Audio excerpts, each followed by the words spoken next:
Hello and welcome to Why Social HR Matters, Finding and Developing Top Talent Through Social Media. And we're going to use LinkedIn in this specific instance. And we delivered this session just recently at the Social Media Strategy Summit here in Las Vegas. And so we wanted to make sure that we captured at least the highlights of this presentation so that you could have some takeaways. And we cover 9 steps in this session, so hopefully you can take one or two away that you can use within your organization. My name is DeLisle. I'm founder and CEO of Forward Progress and also the creator of Social Jack. Many of you have taken a lot of our coaching and training online, so I just want to welcome you back. And if you haven't heard of us, we are a coaching and training organization that have coached and trained over 95,000 people at the time of this recording. We also have a marketing company that helps test a lot of the things that we do in relationship marketing, social selling, things related to event management, and lead generation and conversion on social networks, which includes, all the above with content marketing, all the other cool stuff going on. So again, I want to welcome you to this HR session. Now, the one thing that makes us all different is that we all have different areas of, our organization, where we are, and where do you stand today? Some of you are in a very progressive social organization, and some of you are in a organization who's still trying to figure that out. Some of you are compartmentalized or departmentalized, if you will. And so we want you to understand that no matter where you're at, there's always steps you can do to get to that next place of developing top talent and to get to that next place of hiring people from the outside back into the organization or into the organization. So we want you to understand all those cool things that exist today.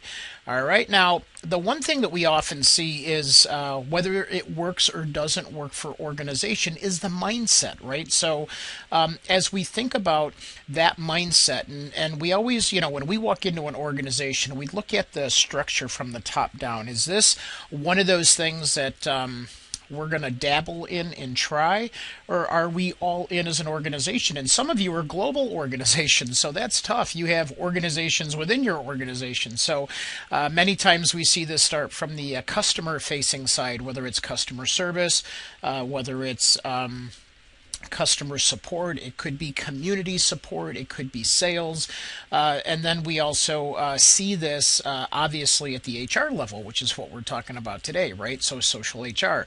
So depending on where you are, it's important for you, if it's your initiative, to have the right mindset, but then to also get other people on board within the organization. Now, we know the sort of the why, but let's just cover it real quick. Okay, so there's the reputation, right? The brand reputation as well as the individual's reputation. There's protection. You want to protect the brand. The professional in most cases wants to be protected. So if we do a better job with social media and understanding how it works and why it works, and make sure that everybody is properly educated and we have policies in place, then we can surely at least have a better shot in ensuring our reputation and our protection. And then obviously there's visibility that comes with it, both good and bad. So we want to make sure we're on the good side of that equation. And then as we look at the generation of new business or the retention of current clients, and there's the reward of referrals. So whether it's when we're hiring talent or when we're finding talent within the organization, we get those referrals in. It's pretty exciting to get those referrals. And we deal with HR managers all over the globe, and it's interesting how they just love a solid network referral when somebody comes through and they can get a great recommendation, right? So they love to count on that. Now with social HR, we have it broken down into several areas. We have the culture, what's going on within the organization. We have the governance or the policy, right? What does it look like and what's our framework? What are the boundaries that we're working in? We look at recruitment. What is our policy and our governance for just recruiting alone, and whether that looks like from the outside, the external recruitment or the internal recruitment. We have employee development, which means that we're looking to take our employees and mold them so that they're completely engaged with their future. And we're going to show you some cool things with network science and sort of our evidence and our belief on how this works. And then, of course, the training and integration of people with that training. And that's why we do training and coaching, because we find that, you can train people on social media, you can train people even on the recruiting side of this, but unless it's used consistently, you're not going to get the whole organization to buy in. And what we want is we want the organization working together, both internally and then those external relationships. Now, we have two levels of fear that we look at. We have the sort of the external or the internal fear, and then we'll have the organizational fear, and then we have the employee fear, if you will. So the fear from the organization that we see most common is, what about productivity? What's going to happen to our productivity if we unleash this monster, right? How can we control this, right? How do we put this control in place? Can this really help us? Does the risk outweigh the benefits, right, for us to activate this? We work in a lot of compliant industries like financial, banking, and insurance, and they're like, very risk adverse, right? So they have to make sure that it does outweigh the risk does out, the benefits outweigh the risk in their case. And then a lot of people say, why is this my department? So I'll sit in meetings and I'll be on one side with HR and legal and compliance, and then also the departments, and they're like, who owns the responsibility here, and how do we help the employee have some of that responsibility? And then the employee has some of this fear on their own about time and productivity. Maybe they understand that, right? And maybe they don't know what they should do, or they worry about negative things for their own career, right? And they don't know what to post, and they're worried about what people are going to think. So there's all these fears that we're dealing with, and this is how we try to address it. So hopefully we'll get rid of some of those fears for you today. Now, as we look at the why online social networks, right? Because they're easy, they're accessible, people do respond well. It builds trust and community. So when you get a referral or you get top talent, right, we get that additional boom, that additional boost of confidence that, well, this is a referral. This came out of our network from within the organization. That's Brad in marketing recommended so and so in sales, and so now all of a sudden this is a good referral. So we find that online social networks can help us out with that. So let's get down to sort of the science behind some of that, and then we'll get into some activity. Now, in this diagram here, and you've seen this if you attended some of our courses before, but we want to show you because of the impact that people don't realize within the organization. Remember I said that people are all at a different level. While within the organization, we see that based on that level 1, level 2, level 3 connection point, especially in LinkedIn, you can see the visibility of how the network comes together. So if you have a properly structured team within a department that has targeted connections, professional connections, as HR, as hiring managers, you have a great great access to that network to help get those recommended referrals. And within the organization, the same way, if you are sitting there working on trying to get within the organization in your network, you don't have to take a chance and do the job postings internally. And even though you do that and you send out the emails, you still want to know that you have access and go, oh my gosh, the people that we need are right here within our very organization. If you're networked internally, that comes pretty easily, right?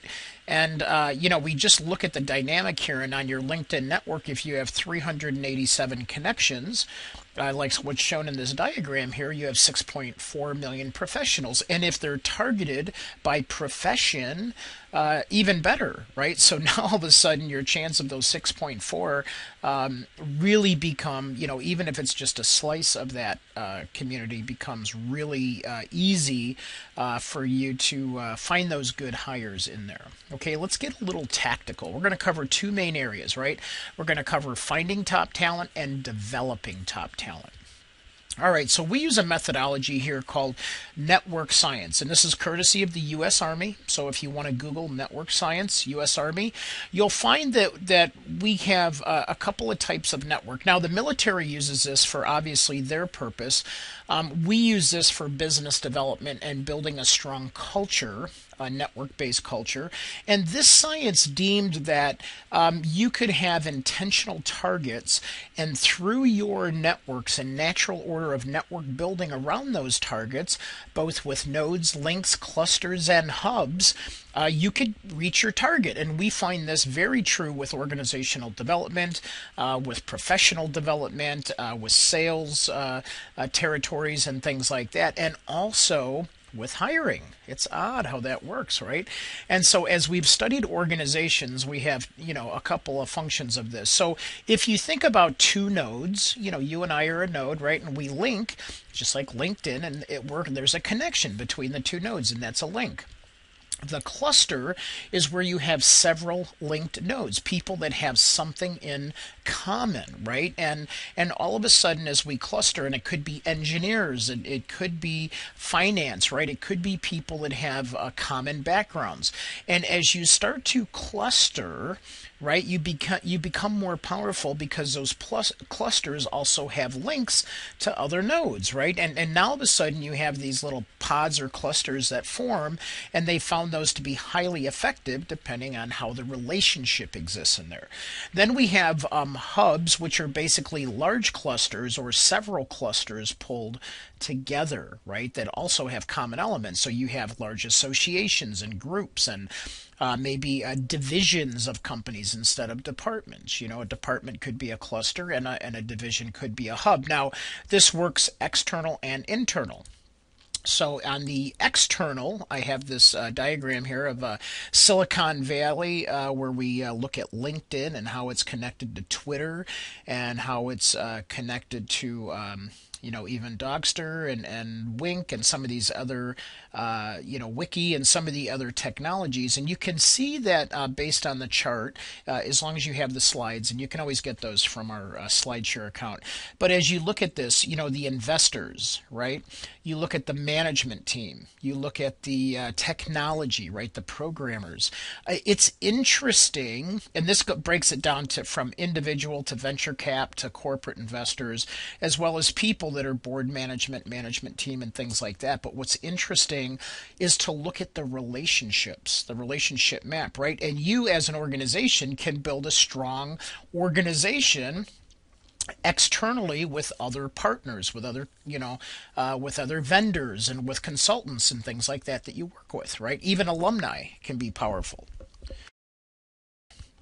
Now, the other side of this is we have internal within the organization. So depending on the size of your organization, you'll notice that you have those same clusters and hubs that form, and trust that is built. And that becomes a high-performing organization that has that type of impact together, right? And you can see this in organizational as well as team impact. So you have the external and internal. Now, let's talk about some fun, cool things and some steps that you can take, okay, to be effective at developing top talent and finding top talent.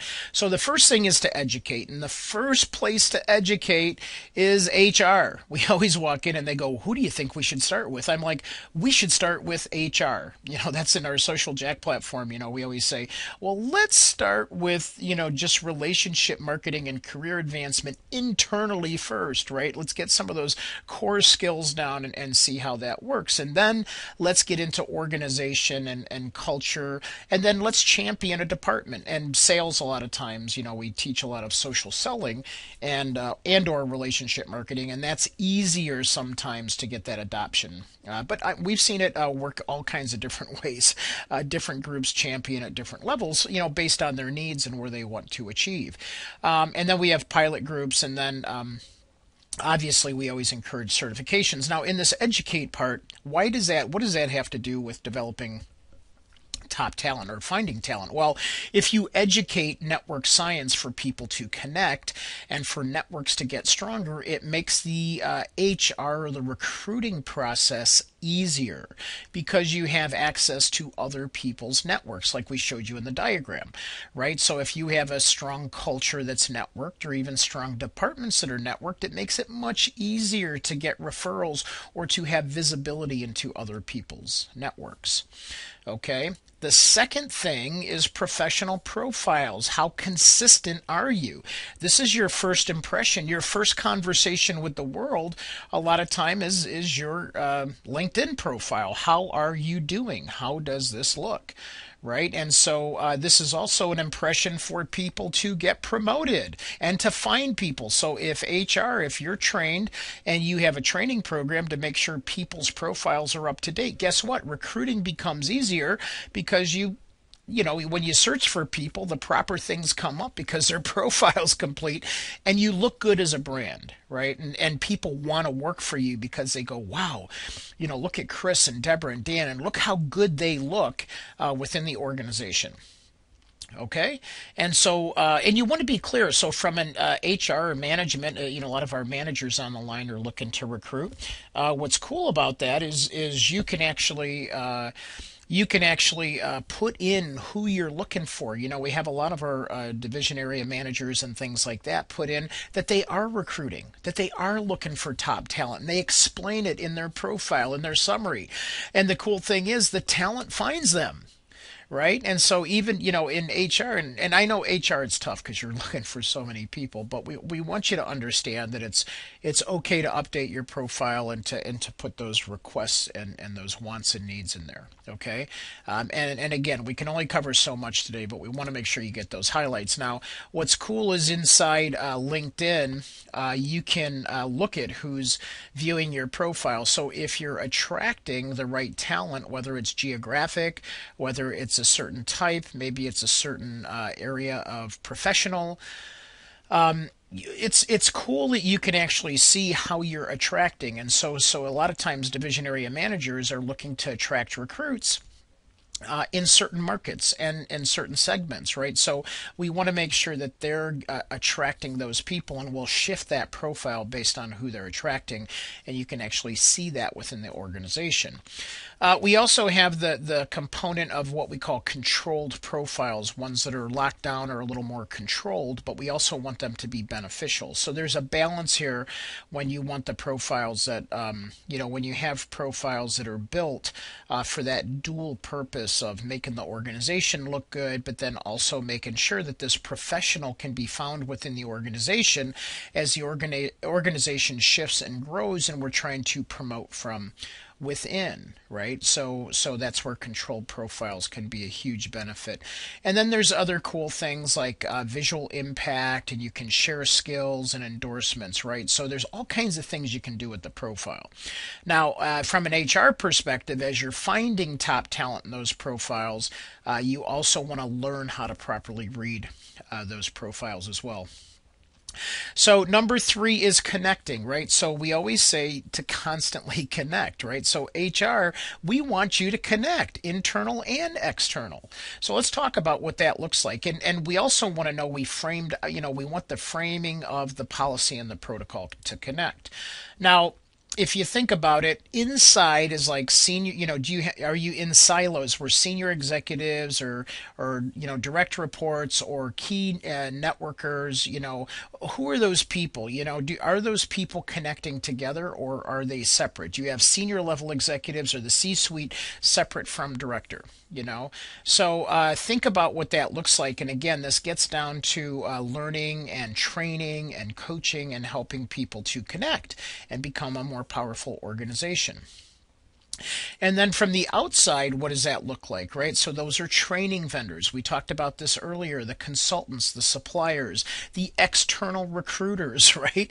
I mean, my gosh, if you're connected to recruiters, you almost have your own recruiting base right there just from their social network. Most recruiters are very good to connect to, and you get a whole volume of their network and their hubness and their clusters coming towards you as well. So think about both from an internal and external perspective what that looks like. Okay. Now, real quick, the next thing, number 4, is posting. So you want to have the capability to have a good conversation. And what's interesting is when you're recruiting, a lot of times people don't think about letting the world or letting their network know that they're posting, or maybe having the whole team post to that outside world and say have a post out there and have that department share those posts. So that's what's interesting, is the fact that some of these things are right at our fingertips to put that out there. The other thing is homepage interaction, where you can actually network, right? So a lot of times you can see where you can actually network with your network on there. And so what's interesting about this is you're developing top talent. You can see the people that are connected and who they're connecting to. In fact, on the screen, we show that some of your connections, could be internal or external, have new connections. And does that help you? Okay, so you have that opportunity, and that's what LinkedIn does a great job of providing, that sort of network-based visibility. Number 5 is posting on the business page. So you can post in the careers section what careers you're promoting. And some of this is paid and some of this is unpaid. So you have the capability to, put free sort of career listings out there on your business page. And a lot of people don't realize that they have that capacity. So you can put that job description out there and whatnot. And you can also pay LinkedIn, obviously, just like you pay Monster and some of the other areas to do the same thing. Okay, number 6, right? You can go in, you can search. You can search for the talent that you need. Now there's 2. I'm going to talk about the recruiting area, or the recruiting module, which is in LinkedIn, which is more toward the end. But I want you to realize, depending on the size of the organization, that there's a lot of things that you can find without the recruiting module, and even without the premium. I would suggest that if you're in HR, to utilize the premium, because you can access some more of the fields that could help you with hiring and reduce your time for search. So you can look at seniority levels and years of experience and things like that you just don't have access to with the free version. But we call it network diving, where you go into the network of staff and things like that, whether they're internal or external, and you can go in and find the necessary people that you want to hire. So pretty cool stuff, right? And then because you're connected to a lot of those people, you can search and message those people along the way. Now, we also have number 7, right, which is group networking. Yeah, I apologize, it says step 6 there, but step 7, which is group networking, which means going into your groups, right, and being able to see those groups, right, and going into the job section of those groups. And you can go in and post people into, let's go back to that screen right there. You can go into the jobs tab, and in all groups, it is free as long as the group lets you put it in there. And then next thing you know, you have a job listing in those groups. And we always say pick targeted relevant groups for those particular job listings. Step 8 is the jobs area of LinkedIn, which you begin to pay, right? So the jobs you can post and discover in there. So there's advanced job listings, and you can also see how your network or how your competitors are recruiting. So we always say use this where you can go in and actually see how are other people gaining. So if like for instance, that Sears Holdings is doing a good job at recruiting, what's interesting is you can see how they're doing and what they're doing out there. You can also look and see how your network is wired to some of those positions, and maybe you can see how your recruiters are linked up, how your vendors are linked up, and how your social network is linked up, right, to those other positions and those other recruiters. So it is another tactic for you to utilize the jobs area of LinkedIn. And then last but not least is step 9, which is the recruiter tool, right? That is additional fees, but it does have a candidate search.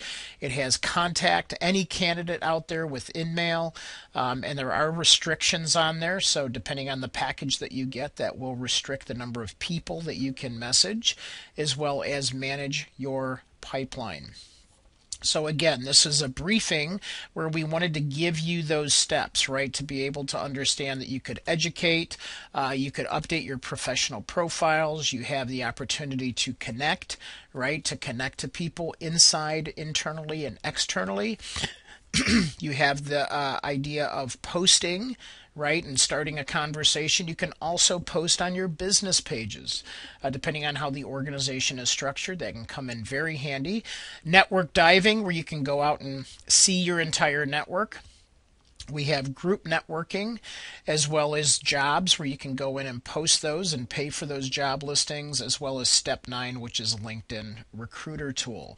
So with that being said, I just wanted to make sure that we gave you this briefing as we promised with this recording. And I know this went a little fast, but it's recorded and you have access to all the materials. For more information, you can visit us at forwardprogress.net. That's our main corporate website, or as well as entertain some of our coaching and training programs on socialjack.com. So with that being said, this is Dean DeLisle, and I want to thank you for tuning in for our social HR briefing on how to develop and how to find top talent utilization with LinkedIn. So take care, everybody, and we'll see you looking good online.